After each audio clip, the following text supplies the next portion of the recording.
ഹോറേസ് മലയിൽ വെച്ച് മോശ ദൈവത്തോട് ചോദിച്ചു, നിന്റെ പേരെന്താണ്? ദൈവം പറഞ്ഞു, ഞാൻ ആകുന്നവനാകുന്നു. അതെ, ആകുന്നവനാകുന്നു എന്ന് പറയുമ്പോൾ ഞാൻ നിന്റെ അപ്പൻ്റെ അപ്പനാണ്. പ്രിയപ്പെട്ടവരെ, ദൈവം പറഞ്ഞത് എത്രയോ സത്യമാണ്. നമ്മുടെ അപ്പൻ അബ്രാഹാമാണ്.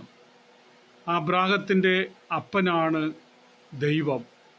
അതുകൊണ്ടാണ് ദൈവം പറഞ്ഞത്, ഞാൻ ആകുന്നവനാകുന്നു. നമുക്ക് യഥാർത്ഥ അപ്പൻ ഈ സ്വർഗസ്ഥനായ പിതാവാണ്. നമ്മളെപ്പോഴും പ്രാർത്ഥിക്കേണ്ടതും ഈ അപ്പനോട് തന്നെയാണ്. ഇത് നമ്മുടെ ഹൃദയത്തിൽ എന്നും നമുക്ക് മറക്കാതെ ഓർക്കാം. ദൈവം നമ്മളെല്ലാവരെയും സമൃദ്ധമായി അനുഗ്രഹിക്കട്ടെ.